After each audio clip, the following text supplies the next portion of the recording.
ओम नमो भगवते वासुदेवाय। श्रीमद् भागवत महापुराण के दशम स्कंध में उद्धव तथा गोपियों की बातचीत और भ्रमर गीत की कथा सुनाते हुए श्री सुखदेव जी कहते हैं, परीक्षित, गोपियों ने देखा कि श्री कृष्ण के सेवक उद्धव जी की आकृति और वेशभूषा श्री कृष्ण से मिलती जुलती है। घुटनों तक लंबी लंबी भुजाएं हैं, नूतन कमल दल के समान कोमल नेत्र हैं, शरीर पर पीतांबर धारण किए हुए हैं, गले में कमल पुष्पों की माला है, कानों में मणि जटित कुंडल झलक रहे हैं और मुखारविंद अत्यंत प्रफुल्लित है। पवित्र मुस्कान वाली गोपियों ने आपस में कहा, यह पुरुष देखने में तो बहुत सुंदर है, परंतु यह है कौन? कहाँ से आया है? किसका दूत है? इसने श्री कृष्ण जैसी वेशभूषा क्यों धारण कर रखी है? सब की सब गोपियां उनका परिचय प्राप्त करने के लिए अत्यंत उत्सुक हो गईं और उनमें से बहुत सी पवित्र कीर्ति भगवान श्री कृष्ण के चरण कमलों के आश्रित तथा उनके सेवक सखा उद्धव जी को चारों ओर से घेर कर खड़ी हो गईं।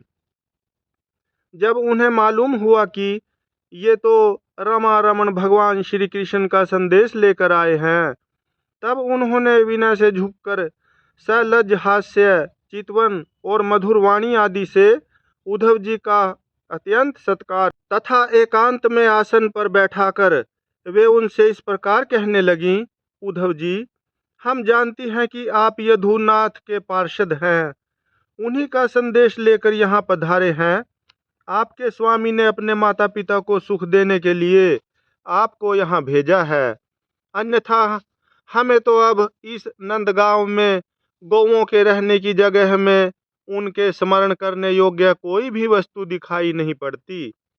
माता पिता आदि सगे संबंधियों का स्नेह बंधन तो बड़े बड़े ऋषि मुनि भी बड़ी कठिनाई से छोड़ पाते हैं। दूसरों के साथ जो प्रेम संबंध का स्वांग किया जाता है, वह तो किसी न किसी स्वार्थ के लिए ही होता है। भौरों का पुष्पों से और पुरुषों का स्त्रियों से ऐसा ही स्वार्थ का प्रेम संबंध होता है। जब वैश्या समझती है कि अब मेरे यहाँ आने वाले के पास धन नहीं है, तब उसे वह धत्ता बता देती है। जब प्रजा देखती है कि यह राजा हमारी रक्षा नहीं कर सकता, तब वह उसका साथ छोड़ देती है। अध्ययन समाप्त हो जाने पर कितने शिष्य अपने आचार्यों की सेवा करते हैं। यज्ञ की दक्षिणा मिली कि ऋत्विज लोग चलते बने। जब वृक्ष पर फल नहीं रहते, तब पक्षीगण वहां से बिना कुछ सोचे विचारे उड़ जाते हैं।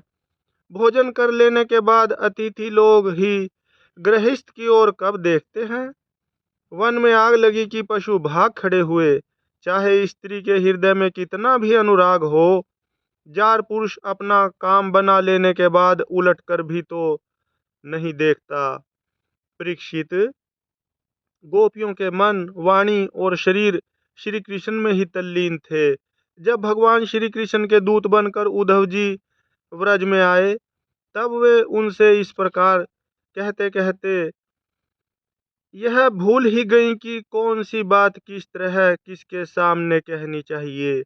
भगवान श्री कृष्ण ने बचपन से लेकर किशोर अवस्था तक जितनी भी लीलाएं की थीं, उन सब की याद कर कर के गोपियां उनका गान करने लगीं। वे आत्मविस्मृत होकर स्त्री सुलभ लज्जा को भी भूल गईं और फूट फूट कर रोने लगीं। एक गोपी को उस समय स्मरण हो रहा था भगवान श्री कृष्ण के मिलन की लीला का। उसी समय उसने देखा कि पास ही एक भौंरा गुनगुना रहा है। उसने ऐसा समझा मानो मुझे रूठी हुई समझकर श्री कृष्ण ने मनाने के लिए दूत भेजा हो। वह गोपी भौंरे से इस प्रकार कहने लगी। गोपी ने कहा, रे मधुप, तू कपटी का सखा है, इसलिए तू भी कपटी है। तू हमारे पैरों को मत छू, झूठे प्रणाम करके हमसे अनुनय विनय मत कर। हम देख रही हैं कि श्री कृष्ण की जो वनमाला हमारी सोतों के वक्षस्थल के स्पर्श से मसली हुई है, उसका पीला पीला कुमकुम तेरी मूछों पर भी लगा हुआ है। तू स्वयं भी तो किसी कुसुम के प्रेम तू स्वयं भी तो किसी कुसुम से प्रेम नहीं करता, यहाँ से वहाँ उड़ा करता है। जैसे तेरे स्वामी वैसा ही तू। मधुपति श्री कृष्ण मथुरा की मानिनी नायिकाओं का मनाया करें। मधुपति श्री कृष्ण मथुरा की माननी नायिकाओं को मनाया करें। उनका वह कुमकुम रूप कृपा प्रसाद जो यदुवंशियों की सभा में उपहास करने योग्य है, अपने ही पास रखें। उसे तेरे द्वारा यहाँ भेजने की क्या आवश्यकता है? जैसा तू काला है वैसे ही वे भी हैं। तू भी पुष्पों का रस लेकर उड़ जाता है, वैसे ही वे भी निकले। उन्होंने हमें केवल एक बार, हाँ ऐसा ही लगता है, केवल एक बार अपनी तनिक सी मोहिनी और परम मादक अधर सुधा पिलाई थी, और फिर हम भोली भाली गोपियों को छोड़कर वे यहाँ से चले गए। पता नहीं सुकुमारी लक्ष्मी उनके चरण कमलों की सेवा कैसे करती रहती हैं। अवश्य ही वे छैल छबीले श्री कृष्ण की चिकनी चुपड़ी बातों में आ गई होंगी। चित चोर ने उनका भी चित्त चुरा लिया होगा। अरे भ्रमर, हम वनवासिनी हैं, हमारे तो घर द्वार भी नहीं है। तू हम लोगों के सामने यदुवंश शिरोमणि श्री कृष्ण का बहुत सा गुणगान क्यों कर रहा है? यह सब भला हम लोगों को मनाने के लिए ही तो, परंतु नहीं नहीं, वे हमारे लिए कोई नए नहीं हैं। हमारे लिए तो जाने पहचाने बिल्कुल पुराने हैं। तेरी चापलूसी हमारे पास नहीं चलेगी। तू जा, यहाँ से चला जा, और जिनके साथ सदा विजय रहती है उन श्री कृष्ण की मधुपुर वासिनी सखियों के सामने जाकर उनका गुणगान कर। वे नई हैं, उनकी लीलाएं कम जानती हैं, और इस समय वे उनकी प्यारी हैं। उनके हृदय की पीड़ा उन्होंने मिटा दी है। वे तेरी प्रार्थना स्वीकार करेंगी, तेरी चापलूसी से प्रसन्न होकर तुझे मुंह मांगी वस्तु देंगी। भोरे, वे हमारे लिए छटपटा रहे हैं, ऐसा तू क्यों कहता है? उनकी कपट भरी मनोहर मुस्कान और भौहों के इशारे से जो वश में न हो जाए, उनके पास दौड़ी न आवे, ऐसी कौन सी स्त्रियां हैं? अरे अनजान, स्वर्ग में, पाताल में और पृथ्वी में ऐसी एक भी स्त्री नहीं है। औरों की तो बात ही क्या, स्वयं लक्ष्मी जी भी उनके चरण रज की सेवा किया करती हैं। फिर हम श्री कृष्ण के लिए किस गिनती में हैं? परंतु तू उनके पास जाकर कहना कि तुम्हारा नाम तो उत्तम श्लोक है। अच्छे अच्छे लोग तुम्हारी कीर्ति का गान करते हैं, परंतु इसकी सार्थकता तो इसी में है कि तुम दीनों पर दया करो। नहीं तो कृष्ण, तुम्हारा उत्तम श्लोक नाम झूठा पड़ जाता है। अरे मधुकर, देख, तू मेरे पैर पर सिर मत टेक। मैं जानती हूँ कि तू अनुनय विनय करने में, क्षमा याचना करने में बड़ा निपुण है। मालूम होता है तू श्री कृष्ण से ही यही सीख कर आया है कि रूठे हुए को मनाने के लिए दूत को, संदेश वाहक को कितनी चाटुकारिता करनी चाहिए। परंतु तू समझ ले कि यहाँ तेरी दाल नहीं गलने की। देख, हमने श्री कृष्ण के लिए ही अपने पति, पुत्र और दूसरे लोगों को छोड़ दिया, परंतु उनमें तनिक भी कृतज्ञता नहीं। वे ऐसे निर्मोही निकले कि हमें छोड़कर चलते बने। अब तू ही बता, ऐसे अकृतज्ञ के साथ हम क्या संधि करें? क्या तू अब भी कहता है कि उन पर विश्वास करना चाहिए? ए रे मधु, जब वे राम बने थे तब उन्होंने कपिराज बाली को विहाग के समान छिपकर बड़ी निर्दयता से मारा था। बेचारी शूर्पणखा कामवश उनके पास आई थी, परंतु उन्होंने अपनी स्त्री के वश में होकर उस बेचारी के नाक कान काट लिए और इस प्रकार उसे कुरूप कर दिया। ब्राह्मण के घर वामन के रूप में जन्म लेकर उन्होंने क्या किया? बलि ने तो उनकी पूजा की, उनकी मुँह मांगी वस्तु दी, और उन्होंने उसकी पूजा ग्रहण करके भी उसे वरुणपाश से बांधकर पाताल में डाल दिया। ठीक वैसे ही जैसे कौवा बलि खाकर भी बलि देने वाले को अपने अन्य साथियों के साथ मिलकर घेर लेता है और परेशान करता है। अच्छा, तो अब जाने दे, हमें श्री कृष्ण से क्या, किसी भी काली वस्तु के साथ मित्रता से कोई प्रयोजन नहीं है। परंतु यदि तू यह कहे कि जब ऐसा है तब तुम लोग उनकी चर्चा क्यों करती हो, तो भ्रमर, हम सच कहती हैं, एक बार जिसे उसका चस्का लग जाता है वह उसे छोड़ नहीं सकता। ऐसी दशा में हम चाहने पर भी उनकी चर्चा छोड़ नहीं सकती। श्री कृष्ण की लीला रूप कर्णामृत के एक कण का भी जो रसास्वादन कर लेता है, उसके राग द्वेष सुख दुख आदि सारे द्वंद्व छूट जाते हैं। यहाँ तक कि बहुत से लोग तो अपनी दुख से सनी हुई घर गृहस्थी छोड़कर अकिंचन हो जाते हैं, अपने पास कुछ भी संग्रह परिग्रह नहीं रखते और पक्षियों की तरह चुन चुन कर भीख मांग कर अपना पेट भरते हैं, दीन दुनिया से जाते रहते हैं, फिर भी श्री कृष्ण की लीला कथा छोड़ नहीं पाते। वास्तव में उसका रस, उसका चस्का ऐसा ही है। यही दशा हमारी हो रही है।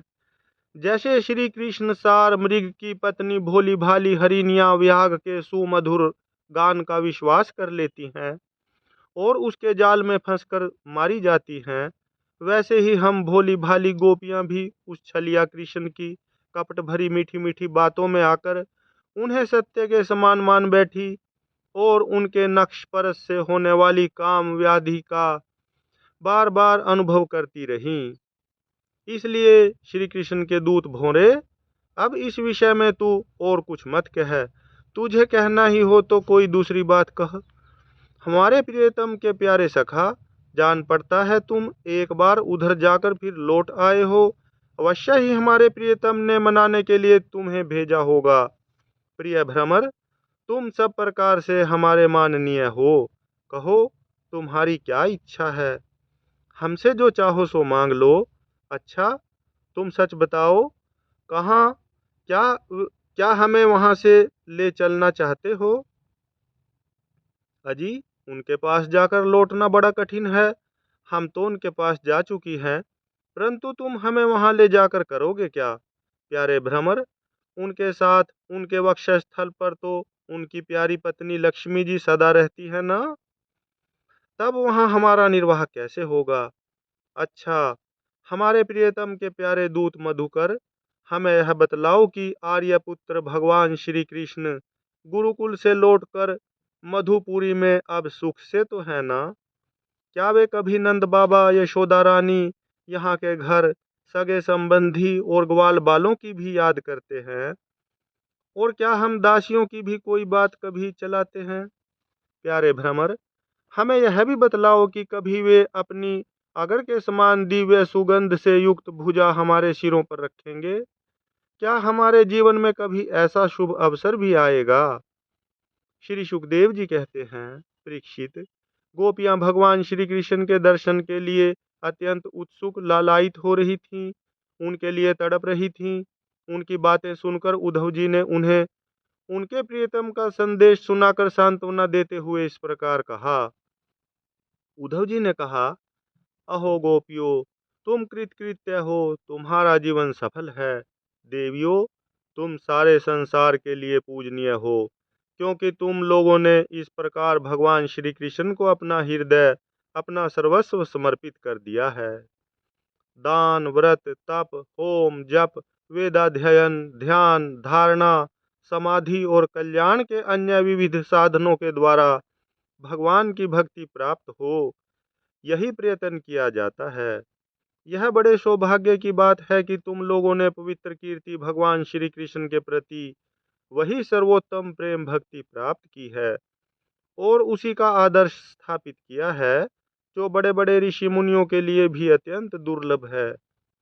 सचमुच यह कितने सौभाग्य की बात है कि तुमने अपने पुत्र, पति, देह, स्वजन और घरों को छोड़कर पुरुषोत्तम भगवान श्री कृष्ण को, जो सबके परम पति हैं, पति के रूप में वर्ण किया है।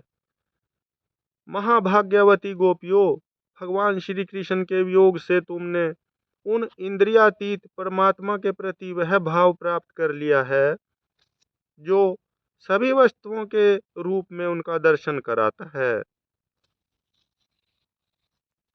तुम लोगों का वह भाव मेरे सामने भी प्रकट हुआ। यह मेरे ऊपर तुम देवियों की बड़ी ही दया है। मैं अपने स्वामी का गुप्त काम करने वाला दूत हूँ। तुम्हारे प्रियतम भगवान श्री कृष्ण ने तुम लोगों को परम सुख देने के लिए यह प्रिय संदेश भेजा है। कल्याणियों, वही लेकर मैं तुम लोगों के पास आया हूँ, अब उसे सुनो।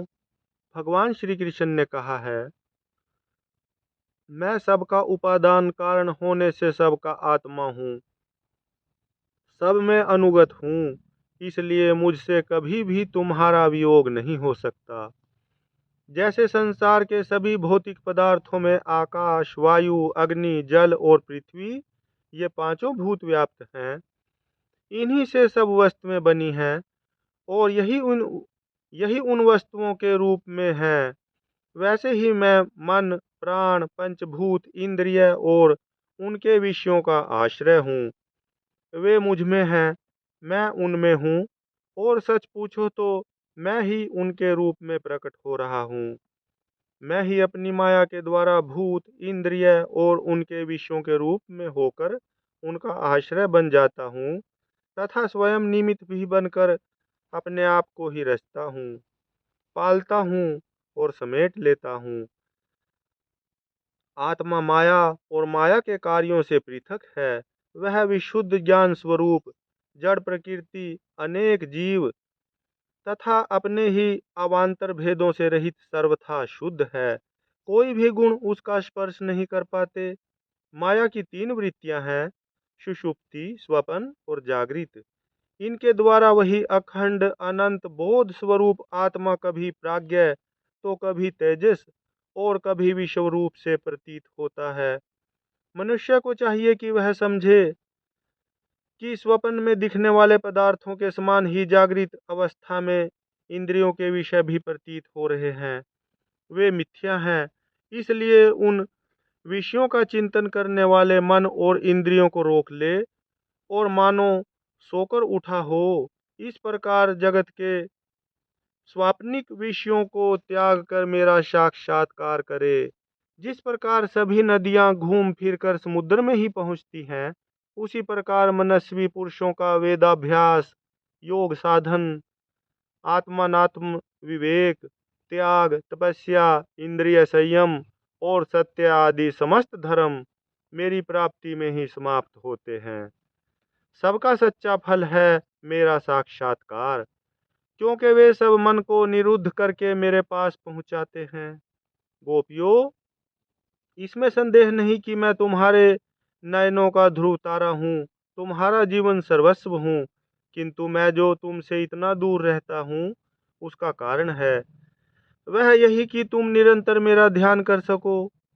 शरीर से दूर रहने पर भी मन से तुम मेरी सानिधि का अनुभव करो। अपना मन मेरे पास रखो, क्योंकि स्त्रियों और अन्यान्य प्रेमियों का चित्त अपने परदेशी प्रियतम में जितना निश्चल भाव से लगा रहता है, उतना आँखों के सामने पास रहने वाले प्रियतम में नहीं लगता। अशेष वृत्तियों से रहित संपूर्ण मन मुझ में लगाकर जब तुम लोग मेरा अनुस्मरण करोगी, तब शीघ्र ही सदा के लिए मुझे प्राप्त हो जाओगी।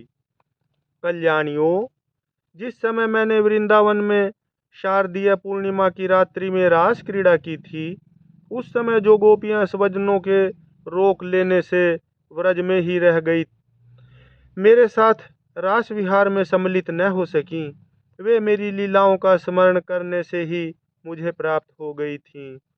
तुम्हें भी मैं मिलूंगा अवश्य, निराश होने की कोई बात नहीं है। श्री सुखदेव जी कहते हैं, परीक्षित, अपने प्रियतम श्री कृष्ण का यह संदेशा सुनकर गोपियों को बड़ा आनंद हुआ। उनके संदेश से उन्हें श्री कृष्ण के स्वरूप और एक एक लीला की याद आने लगी। प्रेम से भरकर उन्होंने उद्धव जी से कहा, गोपियों ने कहा, उद्धव जी, यह बड़े सौभाग्य की और आनंद की बात है कि यदुवंशियों को सताने वाला पापी कंस अपने अनुयायियों के साथ मारा गया। यह भी कम आनंद की बात नहीं है कि श्री कृष्ण के बंधु बांधव और गुरुजनों के सारे मनोरथ पूर्ण हो गए तथा अब हमारे प्यारे श्याम सुंदर उनके साथ सकुशल निवास कर रहे हैं। किंतु उद्धव जी, एक बात आप हमें बतलाइए, जिस प्रकार हम अपनी प्रेम भरी लजीली मुस्कान और उन्मुक्त चितवन से उनकी पूजा करती थीं और वे भी हमसे प्यार करते थे, उसी प्रकार मथुरा की स्त्रियों से भी वे प्रेम करते हैं या नहीं? तब तक दूसरी गोपी बोल उठी, अरे सखी, हमारे प्यारे श्याम सुंदर तो प्रेम की मोहिनी कला के विशेषज्ञ हैं। सभी श्रेष्ठ स्त्रियां उनसे प्यार करती हैं।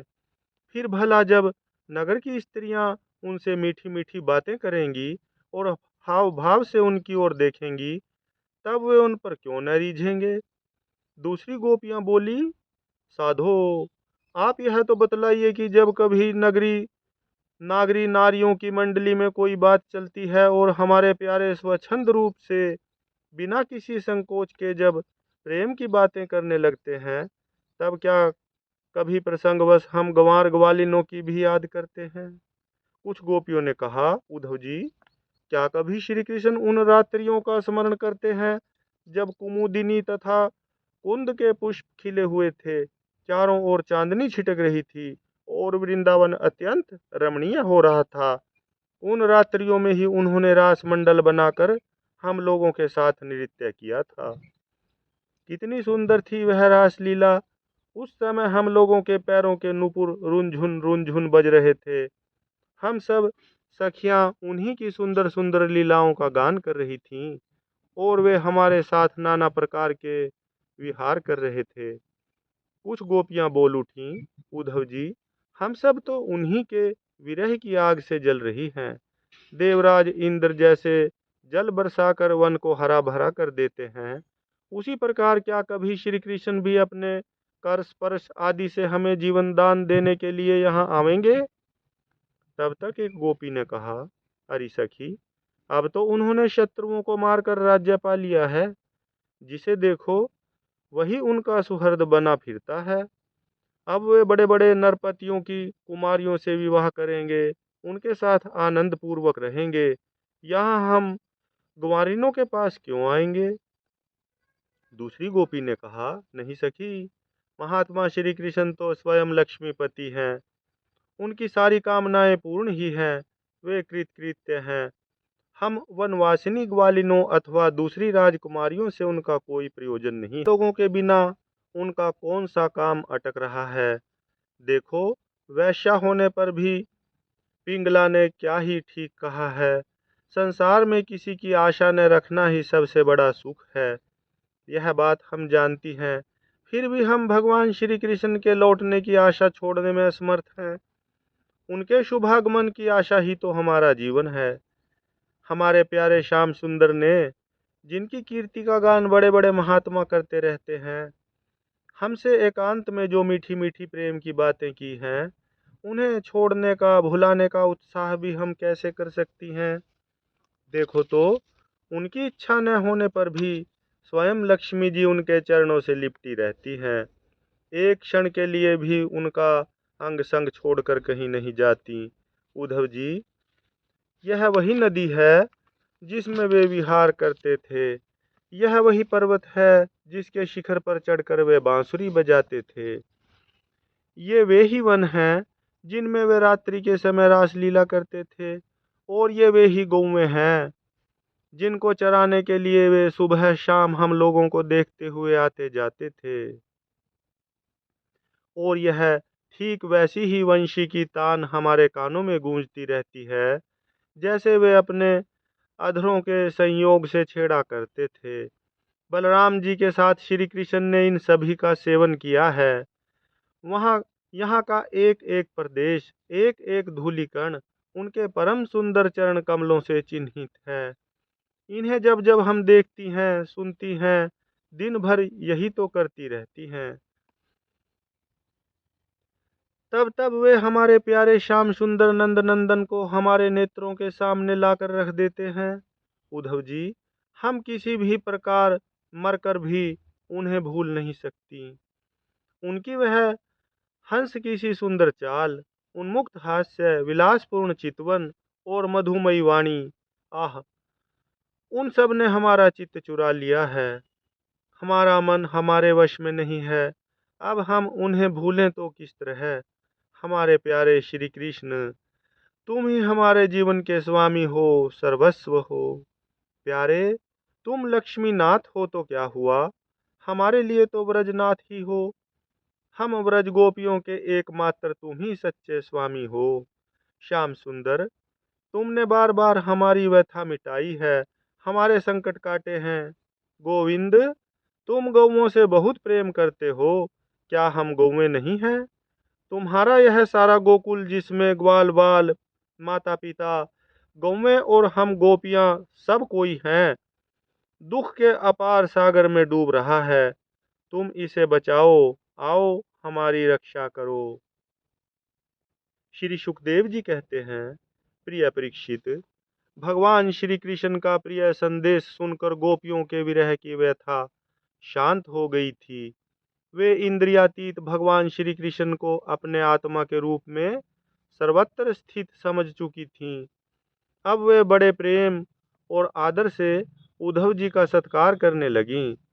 उद्धव जी गोपियों को विरह व्यथा उद्धव जी गोपियों की विरह व्यथा मिटाने के लिए कई महीनों तक वहीं रहे। वे भगवान श्री कृष्ण की अनेकों लीलाएं और बातें सुना सुना कर ब्रजवासियों को आनंदित करते रहे। नंद बाबा के ब्रज में जितने दिनों तक उद्धव जी रहे, उतने दिनों तक भगवान श्री कृष्ण की लीला की चर्चा होते रहने के कारण व्रजवासियों को ऐसा जान पड़ा मानो अभी एक ही क्षण हुआ हो। भगवान के परम प्रेमी भक्त उद्धव जी कभी नदी तट पर जाते, कभी वनों में विहरते और कभी गिरिराज की घाटियों में विचरते, कभी रंग बिरंगे फूलों से लदे हुए वृक्षों में ही रम जाते। और यहाँ भगवान श्री कृष्ण ने कौन सी लीला की है, यह पूछ पूछ कर ब्रजवासियों को भगवान श्री कृष्ण और उनकी लीला के स्मरण में तन्मय कर देते। उद्धव जी ने ब्रज में रहकर गोपियों की इस प्रकार की प्रेम विकलता तथा और भी बहुत सी प्रेम चेष्टाएं देखी। उनकी इस प्रकार श्री कृष्ण में तन्मयता देखकर वे प्रेम और आनंद से भर गए। अब वे गोपियों को नमस्कार करते हुए इस प्रकार गान करने लगे। इस पृथ्वी पर केवल इन गोपियों का ही शरीर धारण करना श्रेष्ठ एवं सफल है, क्योंकि ये सर्वात्मा भगवान श्री कृष्ण के परम प्रेम में दिव्य महाभाव में स्थित हो गई है।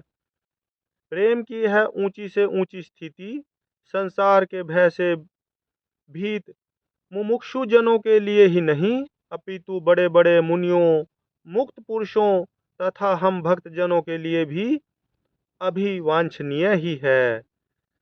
हमें इसकी प्राप्ति नहीं हो सकी। सत्य है, जिन्हें भगवान श्री कृष्ण की लीला कथा के रस का चस्का लग गया है, उन्हें कुलीनता की, द्विजाति समुचित संस्कार की और बड़े बड़े यज्ञ यागों में दीक्षित होने की क्या आवश्यकता है।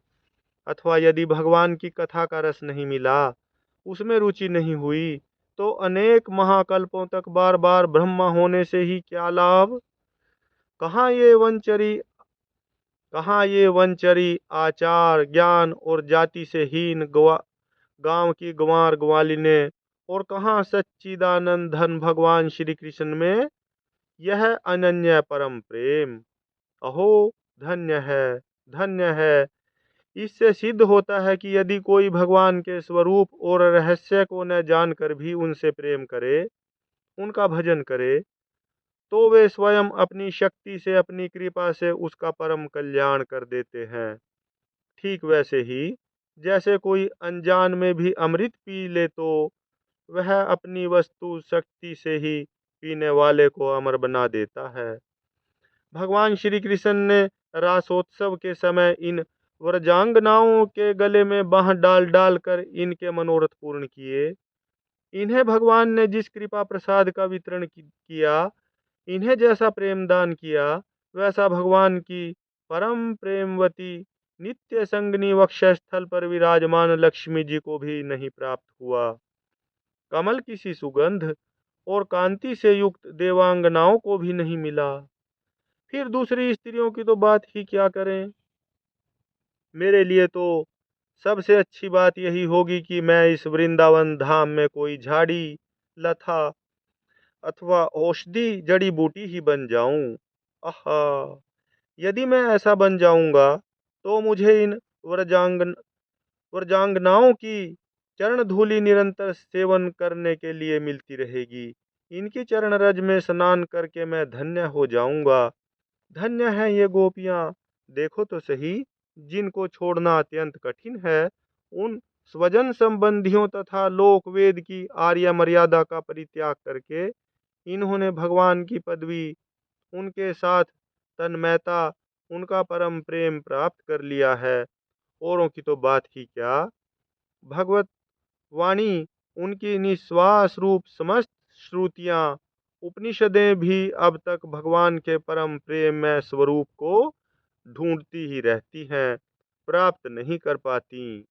भगवती लक्ष्मी जी जिनकी पूजा करती रहती हैं, ब्रह्मा शंकर आदि परम समर्थ देवता, पूर्ण काम आत्माराम और बड़े बड़े योगेश्वर अपने हृदय में जिनका चिंतन करते रहते हैं, भगवान श्री कृष्ण के उन्हीं चरणारविंदों को रास लीला के समय गोपियों ने अपने वक्षस्थल पर रखा और उनका आलिंगन करके अपने हृदय की जलन, विरह व्यथा शांत की।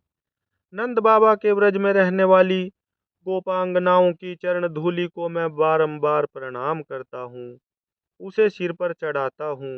आहा! इन गोपियों ने भगवान श्री कृष्ण की लीला कथा के संबंध में जो कुछ गान किया है, वह तीनों लोकों को पवित्र कर रहा है और सदा सर्वदा पवित्र करता रहेगा। श्री सुखदेव जी कहते हैं, परीक्षित, इस प्रकार कई महीनों तक ब्रज में रहकर उद्धव जी ने अब मथुरा जाने के लिए गोपियों से, नंद बाबा और यशोदा मैया से आज्ञा प्राप्त की। ग्वाल बालों से विदा लेकर वहां से यात्रा करने के लिए वे रथ पर सवार हुए।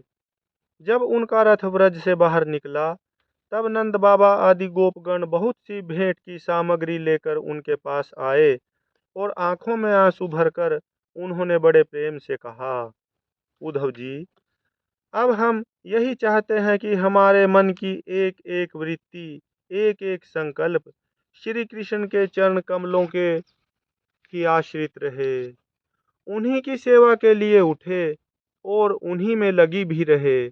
हमारी वाणी हमारी वाणी नित्य निरंतर उन्हीं के नामों का उच्चारण करती रहे और शरीर उन्हीं को प्रणाम करने, उन्हीं की आज्ञा पालन और सेवा में लगा रहे। उद्धव जी, हम सच कहते हैं, हमें मोक्ष की इच्छा बिल्कुल नहीं है। हम भगवान की इच्छा से अपने कर्मों के अनुसार चाहे जिस योनि में जन्म लें, वहाँ शुभ आचरण करें, दान करें और उसका फल यही पावें कि हमारे अपने ईश्वर श्री कृष्ण में हमारी प्रीति उत्तरोत्तर बढ़ती रहे। प्रिय परीक्षित, नंद बाबा आदि गोपों ने इस प्रकार श्री कृष्ण भक्ति के द्वारा उद्धव जी का सम्मान किया। अब वे भगवान श्री कृष्ण के द्वारा सुरक्षित मथुरापुरी में लौट आए। वहां पहुंचकर उन्होंने भगवान श्री कृष्ण को प्रणाम किया और उन्हें व्रजवासियों की प्रेममयी भक्ति का उद्रेक जैसा उन्होंने देखा था कह सुनाया। इसके बाद नंद बाबा ने भेंट की जो जो सामग्री दी थी, वह उनको वसुदेव जी, बलराम जी और राजा उग्रसेन को उन्होंने दे दी। हरि ओम तत्सत, हरि ओम तत्सत, हरि ओम तत्सत, हरि ओम तत्